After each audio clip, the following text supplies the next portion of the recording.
श्री रामचरितमानस में गोस्वामी तुलसीदास जी कहते हैं, जब जीवन में ग्लानि का जन्म हो तो उसे दूर करने के लिए हमें अपने सद्गुरु के चरण का आश्रय लेना चाहिए। जीवन में ग्लानि हो तो दुनिया में कहीं मत भटको, सीधे अपने गुरु के पास चले जाओ, आपके जीवन की ग्लानि का समाधान मिल जाएगा। नमस्कार। गुरु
वशिष्ठ जी के पास दुख भी सुनाया और सुख भी सुनाया।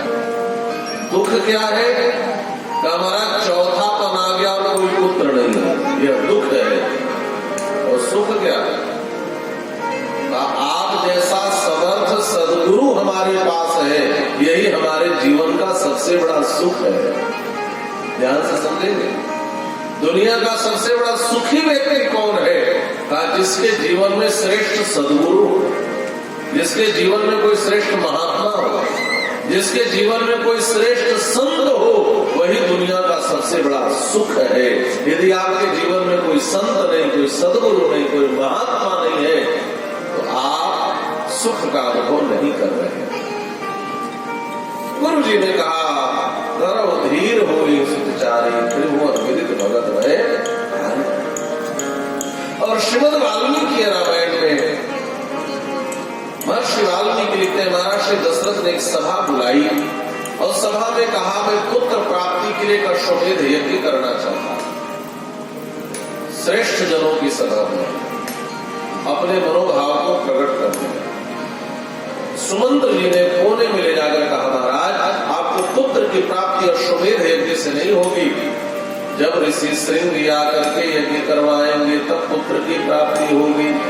आपको कैसे पता? कहा, हमने सरकार ऋषियों से सुना है, सरद कुमारा कथितम एतावत् व्याधितम मया ऋष्य श्रृंगस्तु जामाता पुत्रांस्तव विधास्यति। महाराज ये ऋषि श्रृंगी कौन है? तो सुमंत्र जी ने ऋषि श्रृंगी की कथा सुनाई। एक विभांडक नाम के ऋषि हुए, उनको पुत्र की प्राप्ति हुई तो दुनिया के आंखों से छिपाकर अपने बेटे को दुनिया का सबसे बड़ा वेदज्ञ बनाया है उन्होंने। एक बार अंग देश में राजा रोमपाद यहाँ अकाल पड़ा है, विद्वान परामर्श देते हैं कि महाराज उनके चरण आ जाएंगे तो दुर्भिक्ष दूर हो जाएगा। वहां की वेश्याओं ने षड्यंत्र पूर्वक ऋषि श्रृंगी को वहां लाया और ऋषि श्रृंगी के चरण पड़ते ही अंग देश का अकाल दूर हो गया और अंग देश के राजा रोमपाद ने अपनी पुत्री शांता से उनका विवाह कर दिया। वह ऋषि श्रृंगी आकर यज्ञ करवाएंगे तो पुत्र की प्राप्ति होगी। और मानसकार भी लिखते हैं कि वशिष्ठ जी ने भी श्रृंगी ऋषि को बुलवाया।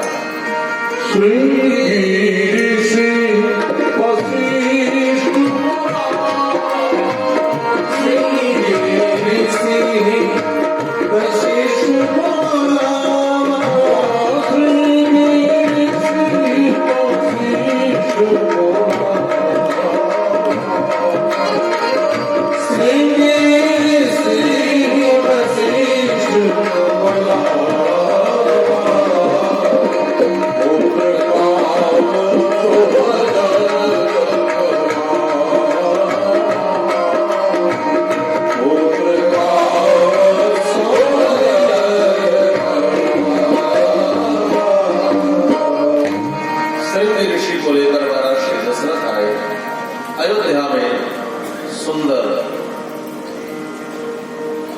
यज्ञशाला का निर्माण हुआ। कभी भी आप अयोध्या जाए दर्शन करने तो वहां मखौड़ा नाम का एक स्थल है, मखभूमि, उसका असली नाम है मखभूमि। मख कहते हैं यज्ञ को। और आज तो सरकार ने उस भूमि को बड़ा सुंदर वहां उस स्थल को विकसित किया, बहुत सुंदर वहां पे निर्माण भी किया यज्ञशाला का। आज वो अयोध्या से 10-12 किलोमीटर की दूरी पर है, जो मूल अयोध्या शहर है, तो वहीं पर सुंदर यज्ञशाला का निर्माण हुआ। श्रेष्ठ आचार्य आए, होता आए, अग्निहोत्री आए, वेदज्ञ आए। आइए हम लोग भी इस अयोध्या में चले जहां पर भगवान प्रकट होकर के आने वाले हैं।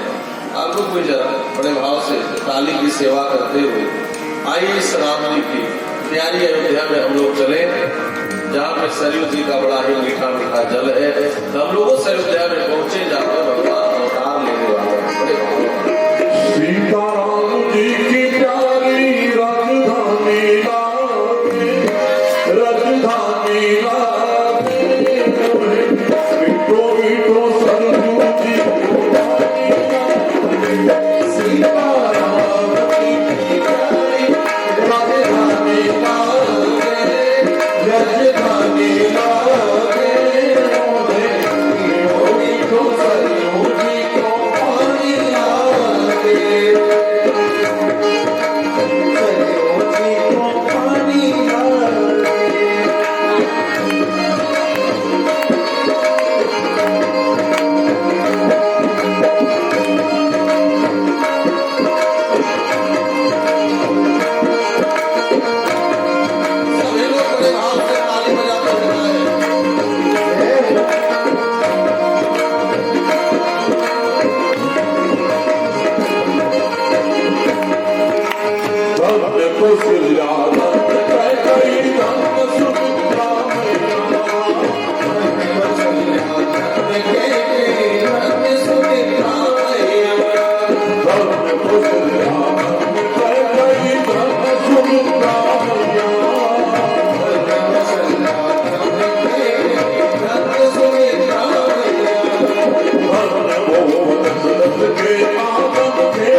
के आंगन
ऋषि श्रृंगी ने सभी देवताओं का आह्वान किया। ओम बृहस्पतये नमः। बृहस्पतिम् आवाहयामि स्थापयामि पूजयामि। ओम इंद्राय नमः। इंद्रम् आवाहयामि स्थापयामि पूजयामि। ओम ब्रह्मणे नमः। एक एक देवताओं को बुलाने लगे और यज्ञशाला में सभी देवताओं के लिए बैठने का स्थान निर्धारित होता है। जैसे आप लोग यहाँ भी यज्ञशाला देख रहे हैं तो सभी देवताओं के लिए अलग अलग वेदियां होती हैं। तो सब देवता अपने अपनी वेदी पर आकर बैठ गए और आपस में फुसुर फुसुर होने लगे। जब ब्रह्मा जी आए, ब्रह्मा जी ने कहा भाई आपस में क्या फुसुर फुसुर करे, हमें भी सुनाओ। अच्छा, बूढ़ों से बात कौन करना चाहता है? न उस युग में न आज के युग में। अब बूढ़े हैं कि बिना बात सुने रह नहीं पाते। अच्छा, बूढ़े अपने को चाहे जितना बूढ़ा कहे, कोई दूसरा बूढ़ा कह दे तो भड़क जाते हैं। भड़कते हैं नहीं। हमारे अयोध्या के एक संत थे, श्री राम जन्मभूमि के बड़े अग्रणी आंदोलन करता संत श्री रामचंद्र परमहंस। आपने नाम सुना होगा। बस से यात्रा कर रहे थे, एक लड़के ने कहा बूढ़े महाराज जी खिसक जाइए तो बिगड़ गए, ये बूढ़ा मत कहो खिसक जाऊंगा। उसने कहा महाराज बूढ़े को बूढ़ा न कहो तो क्या कहो, इतने भूतपूर्व घूम रहे हैं, कोई आपत्ति है? सैनिक से रिटायर्ड हो गए लेकिन गाड़ी में लिखवा दे भूतपूर्व सैनिक। प्रधानाध्यापक नहीं रहे लेकिन भूतपूर्व प्रधानाध्यापक घर के ऊपर लिखवाते हैं। तो हमें भी बूढ़ा नहीं भूतपूर्व जवान कहा कर, सुनने में भी अच्छा लगेगा, बात भी सही है। अब ब्रह्मा जी कह रहे भाई मुझे सुनाओ, आपस में क्या किशोर मसद करते हो? तो देवता उदाहरण देने लगे। महाराज आप पूछते हो हमारी समस्या क्या है? आप पूछते हो आज हमारे जीवन में जो समस्या है वह आपकी ही देन है। ब्रह्मा जी ने कहा मेरी देन? कहा भगवान प्रसादेन रावणो नाम राक्षस सर्वान्नो बाधते वीर्यात् शासितुम तम न शक्नुमः। आपने ही तो रावण को वरदान दिया है और वह वरदान पाकर इतना बड़ा आतताई हो गया है या सर्वान न बाधते, न हमारे अस्माकम, हम किसी से भी वह अब रोका जाने वाला नहीं है। नैनम सूर्य प्रतप्ति पार्श्वे वाति मारुतः चलो विमाली दृष्टवा समुद्रोपिन कंपते। रावण जब बाहर निकलता है तो भगवान मरीचिमाली सूर्य में इतनी हिम्मत नहीं है कि अपने किरणों से उसके शरीर को संताप पहुंचा सके। वायु देवता में इतनी हिम्मत नहीं है जो रावण के पास तेजी से बढ़ सके। जब वो समुद्र के किनारे खड़ा होता है तो उसको देखकर भय के मारे समुद्र भी शांत हो जाता है। जिस समुद्र का स्वभाव है उर्मिमाली होना, हर क्षण तरंगे उठती रहती है, वो भी रावण के डर से शांत हो जाता है। अब तो मेरी सुनो, मेरी ब्रह्मा जी ने कहा भाई बारी बारी से सुनाओ किसकी क्या समस्या है। इंद्रम माल्य कर्म सहस्र किरणम द्वारी प्रतिहारकम चंद्रम छत्रधरम समीर वरुणो सम्मार्जयन्तौ गृहान् पाचक्रे परिनिष्ठितं हुदवहं किम्मद्गृहे नेक्षसे रक्षो भक्ष्य मनुष्य मात्र वपुषं तं राघवं कौशिकीम्। इंद्र ने कहा महाराज मुझे रावण के घर माली का कार्य करना पड़ता है, बगीचे से फूल लाना पड़ता है। चंद्रमा ने कहा रावण चलता है तो मुझे रावण के पीछे छत्र लेकर चलना पड़ता है।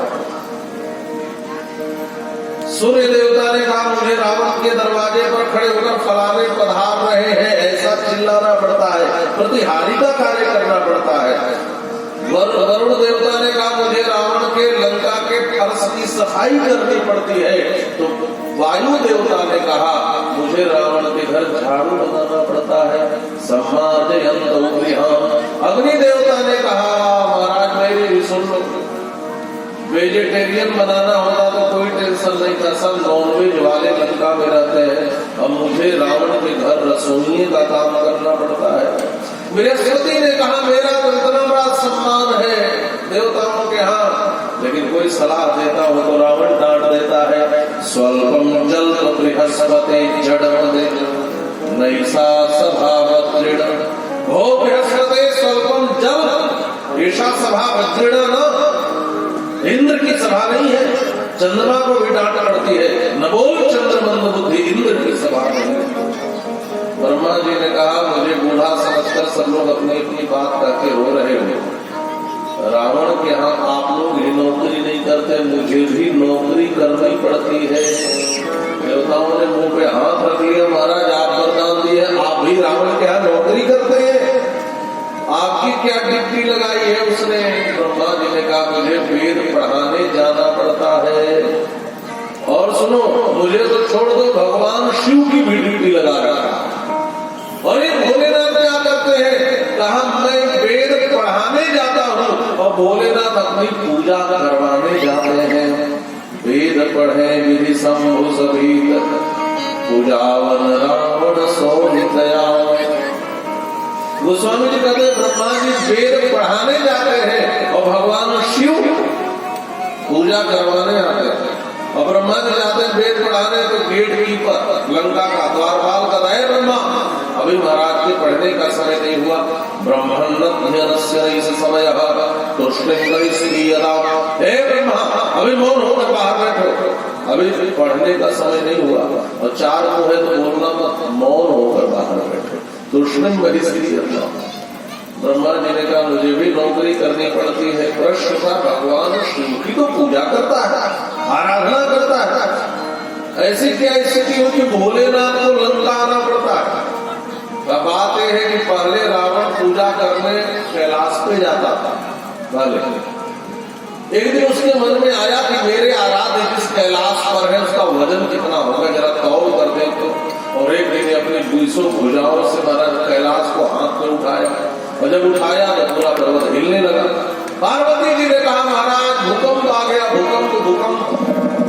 भोलेनाथ ने कहा देवी भूकंप नहीं आया है। पार्वती जी ने कहा महाराज एक चेला मुझे पसंद नहीं, जब देखो आता है कोई न कोई खुराफात ही करता है। भोलेनाथ ने कहा आज मैं इसको बताता कुछ करता था। अपने पांव के अंगूठे से पर्वत को दबाया और महाराज इसकी जब भुजा दब गई तो चिल्लाने लगा। भोलेनाथ ने कहा आज नहीं छोड़ूंगा प्यार है। इसने एक बड़ी सुंदर स्थिति बनाई, शिव तांडव की रचना करी। जटाटवी गलत जल प्रवाह विदस्तरे गले बल बल विनाम डमट डमट डमट डमन विनादवट डमन वयम चकार चंड तांडव तनोतु नस्य वस्य। बहुत लंबा एक सूत्र है। धगत धगत धगत ज्वलन ललाट कटकबाव के किशोर चंद्रशेखरे रति परिक्षण। भोलेनाथ प्रसन्न हो गए कि आज छोड़ दे रहा हूँ, अगली बार ऐसा मत करना। अच्छा एक बात और देखिए, जब दुष्ट कोई स्तुति करेगा तो ऐसे ही करेगा, ऐसा ही करेगा। आपने गोस्वामी जी की स्तुति सुनी है, नमामि शमीशान निर्वाण रूपम विभुम ब्रह्म विभुम व्यापकम ब्रह्म वेद स्वरूपम। और रावण डमट डमट डमट डमट तगट तगट तगट ऐसी ही स्तुति है। बोले अपने आज छोड़ दे रहा हूँ, फिर ऐसा मत करना। एक दिन पहुंचा, इसने कहा जल दूध धतूर फल बीजों पर तो सब चढ़ाते हैं, मैं कुछ अलग चढ़ाऊंगा। क्या चढ़ाऊंगा? पूरा बातें लोग क्या करते हैं। रावण ने कहा मैं अपना गला ही काट कर चढ़ाऊंगा और अपना गर्दन ही काट कर भोलेनाथ को अर्पित करने लगा। पार्वती जी ने कहा आपने खून खराबा, मुझे अच्छा नहीं लग रहा है, या तो इस घर में आपका चेला ही आएगा या मैं रहूंगा। भोलेनाथ ने कहा मैं समझाता था, देख बेटा तू मत आया कर, मैं स्वयं पूजा करवाने लंका आ जाया करूंगा, तू हमारे घर बताया कर, हम तुम्हारे घर आ जाऊंगा। वेद पढ़े विधि शंभु सभीत, पूजावन रावण सोनितया। बैठना अब तो देवता बड़े आश्चर्य में महाराज, जब ब्रह्मा और शिव को भी नौकरी करनी पड़ती है तब ऐसा कौन है जो हमारी रक्षा करेगा? तब कौन रक्षा करेगा इस रावण से? ब्रह्मा जी से पूछा महाराज रावण की मृत्यु कैसे होगी? आपने क्या वरदान दिया? ब्रह्मा जी ने कहा उसने तो पहले यही कहा कि हम किसी के मारने से न मरे, हम काहू के मरे न मारे, मैं किसी के मारने से न मरूं। पहले यही कहा कि महाराज आप हमें अमरता का वरदान दे दो। पहला वाक्य तो यही है, अमर बना दो। एक बात और आप ध्यान से समझेंगे, जब भी कोई दैत्य, जब भी कोई राक्षस, जब भी कोई दानव, जब भी कोई दुष्ट वर मांगता है तो अपने को अमर ही बनाना चाहता है। अपनी अमरता का तात्पर्य उसके देह को अमर बनाने से है। आप विचार करें, हम अमर हैं कि मरने वाले हैं?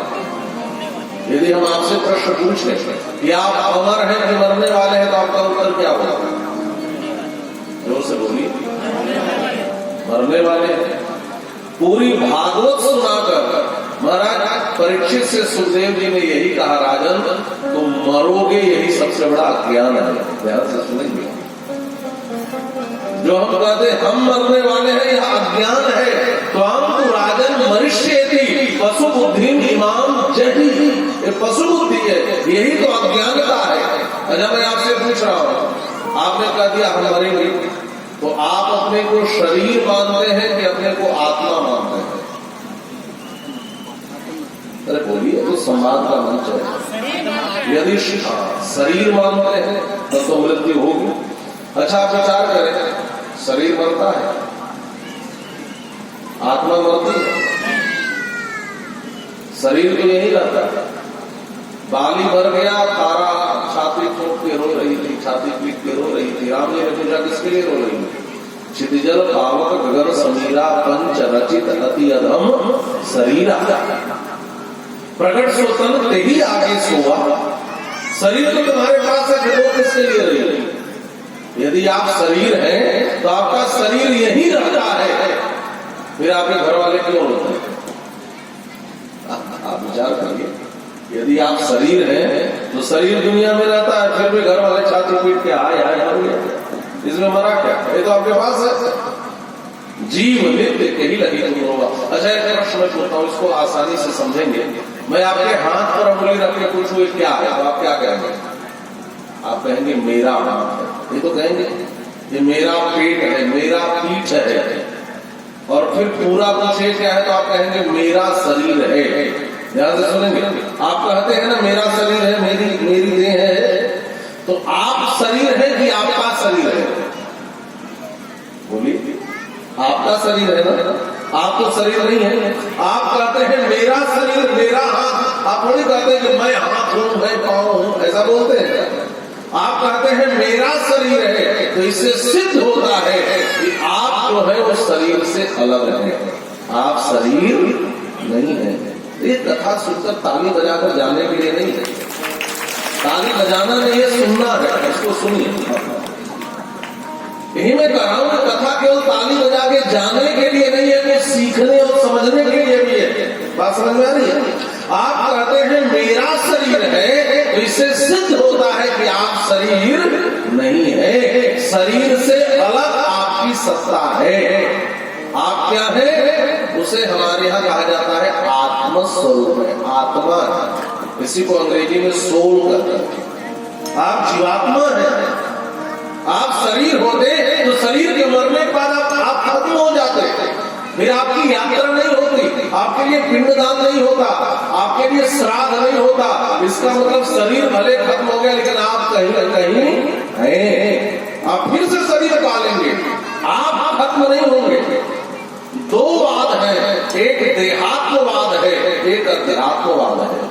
जो यह मानते हैं मैं शरीर हूँ, यह देहात्मवाद है, और जो यह मानते हैं मैं आत्मा हूँ, यह अध्यात्मवाद है।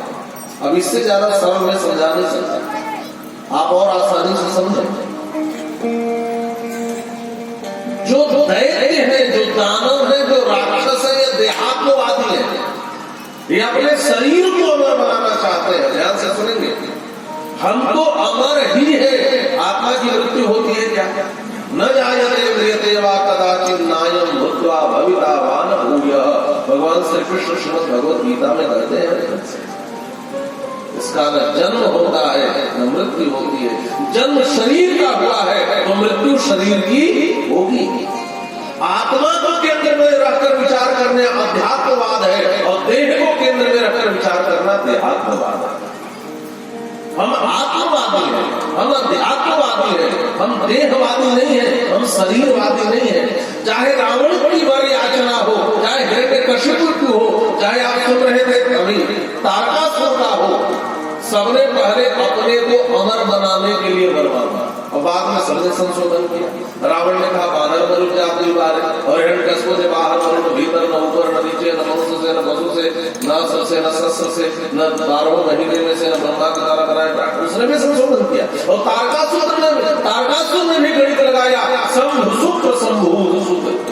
भगवान शिव की पत्नी है नहीं और उनका बेटा जो हो उस समय मर, सबने गणित लगाई देह को अमर बनाने के लिए। लेकिन हमारी बुद्धि की सीमा जहाँ खत्म होती है, वहीं से भगवान की सीमा आरंभ होती है। हम जीव चाहे जितना गणित लगाए, मरना तो पड़ेगा इस शरीर को, समझ रहे? जिसका जन्म हुआ उसकी मृत्यु होगी। जो शरीर को अमर बनाना चाहे ये देहात्मवादी है, और जो अपने को अमर समझे ये अध्यात्मवादी है।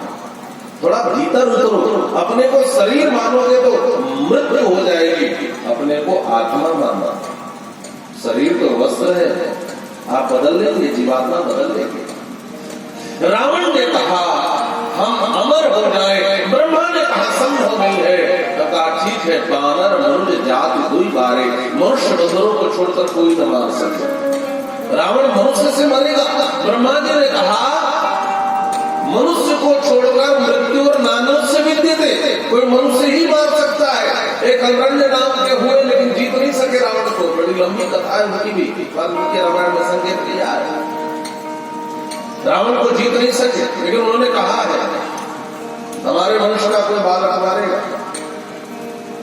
महाराज दुनिया, सारी दुनिया रावण से संत्रस्त हो तो कौन रक्षा करेगा? जब ब्रह्मा और शिव पर भी विपत्ति हो तब कौन हमारी रक्षा करेगा? तब कहा चलो उसी के आगे रोते हैं, अंधे के आगे रोवे और अपना दीदा रोवे। अंधे के आगे रोना नहीं चाहिए, रोना भी है उस पुरुषोत्तम परमात्मा भगवान श्रीमन नारायण के आगे रो, जो सबकी विपत्ति का हरण कर सकते। कबीर साहब कहते हैं चींटी के पग नूपुर बाजे तो भी साहिब सुनता है। एक नन्ही सी चींटी के नन्हे पांव होते हैं, उसमें भी नूपुर बांध तो उनके लिए नाच जाए तो परमात्मा तो उस चींटी के पांव के नूपुर की ध्वनि भी सुन लेते हैं। रोना है तो उस परमात्मा नारायण के आगे रो, और सारे देवता रोने लगे महाराज, हे ठाकुर, हे परमात्मा, हे ईश्वर, हे भगवान नारायण कृपा करो, हमारी रक्षा करो, इस रावण से निजात दिला। एक लाइन में हम देते हैं पुकार है, आइए हम भी पुकार रहे हैं। मेरा छोटा सा संसार हरिया जाओ एक बार, मेरा छोटा सा संसार हरिया जाओ एक बार, हरिया जाओ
कामाचार, भ्रष्टाचार, सदाचार, पापाचार से पृथ्वी व्याकुल हो गई। देवता रो रहे हैं, गाय आहत है, संत महात्मा आहत है। सबने पुकारा, हे हरि आ जाओ, अब कृपा करो, इस रावण रूपी अत्याचारी से हमें निजात दिलाओ। पुकारने में देर हो सकती है, परमात्मा को आने में देर नहीं होती। भगवान गरुड़ा रूप हुए और चले। हमारे आचार्य वेदांत देशिक स्वामी जी वर्णन करते हैं गरुड़ की गति कैसी है।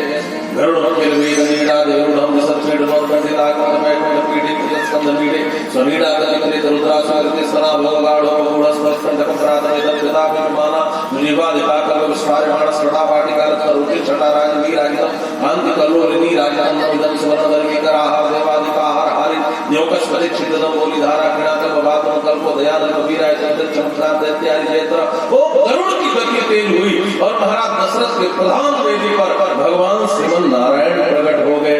बोलिए श्री लक्ष्मी नारायण भगवान की जय, बोलिए श्री लक्ष्मी नारायण भगवान की जय। तस्मिन् नंदरे विष्णु भयादो महाद्युतिः शंख चक्र गदा पाणि पीतवासा जगत्पतिः। देवताओं ने देखा भगवान नारायण प्रकट हो गए। चार भुजाएं हैं, शंख चक्र गदा पद्म धारण किए हैं। जो गुंगरावली अलकावलियां उनके मुखमंडल पर आ रही हैं, उसे पीछे की ओर झटक रहे हैं, मंद मंद मुस्कुरा रहे हैं, पीला पीला पीतांबर फहरा रहा है। रोते हुए देवताओं को आज रक्षक मिल गए। सारे देवता धाम से चरणों में साष्टांग प्रणाम के लिए देख गए। महर्षि वाल्मीकि लिखते हैं सम विष्णुय सन्नता। नता माने प्रणाम करना और सन्नता माने समर्पित हो जाना, शरणागत हो जाना। विष्णुय माने स्तुति करना, अभिष्णुय माने आर्त होकर स्तुति करना और सम विष्णुय माने रो रो करके स्तुति करना। हे ठाकुर जी रावण से हमारी रक्षा कर। देखिए हमारे जीवन में भय तभी तक है जब तक हम भगवान विष्णु की शरणागति नहीं करते। भय तो हर जगह है, भोगे रोग भयम सुखेक्षय भयम तेज आत्मो भयम, सब में भय है। निर्भयता कहाँ है? कहा विष्णु पदम निर्भयम। जो वैष्णव हो जाए, जो शरणागति ग्रहण कर ले, जो भगवान नारायण के शरणापन्न हो जाए, भगवान उसके जीवन के भय को दूर कर देते हैं। भगवान का पहला वाक्य यही है, भयम त्यजत भद्रमो। महर्षि वाल्मीकि लिखते हैं आप लोग भय का त्याग करो। मैं कहता हूं, मैं रावण को पुत्र पौत्र बांध होकर सहित मैं रावण का वध करूंगा। जाओ निश्चिंत हो जाओ। गोस्वामी जी ने भी लिखा है, आकाशवाणी हुई जब डरता हूँ सिद्ध सुरेशा, तुम ही लाज धरियो नरवेशा, हरियो सकल भूमि दरुआई, निर्भय हो देव समुदायी। देवताओं निर्भय हो जाओ, मैं आश्वासन देता हूँ। और भगवान वचन देते महाराज उसको जरूर निभाते हैं। देवता प्रसन्न हो गए, देवता जानने लगे अब तो भगवान ने आश्वासन, तो रावण का वध कर देंगे। भगवान ने कहा नर बन करके आओ। ब्रह्मा जी ने कहा सुनो, भगवान नर बनने के लिए आ रहे हैं, तो तुम्हारा काम खत्म नहीं है, तुम सबको बानर बन के आना पड़ेगा। भगवान नर बन रहे हैं तो देवताओं तुम अपने अपने अंश से बानर बनो। इंद्र अपने अंश से बाली बनकर आए, सूर्य अपने अंश से सुग्रीव बनकर आए, कौन देवता के अंश से हनुमान जी प्रकट हुए, विश्वकर्मा के अंश से नल प्रकट हुए, अग्नि के अंश से नील प्रकट हुए। इस प्रकार से महाराज पूरे कृष्ण दरबार बोला देवताओं के अंश से प्रकट हो गए और सब फिर करुणक आयु सब वीरा हरि नारद जी मधुर हीरा भगवान कब आएंगे। ब्रह्मा जी जाम्बवान वृक्ष बने, पूर्व वया सृष्टो जाम्बवान वृक्ष पुंगवा। ब्रह्मा जी जाम्बवान के रूप में आए। इस प्रकार से सब भगवान की सहायता के लिए देवता आए और इधर भक्ति के साथ महाराज श्री दशरथ ने आहुति दी। अग्नि देवता चरु लेकर प्रकट हो गए। नमस्कार। भक्ति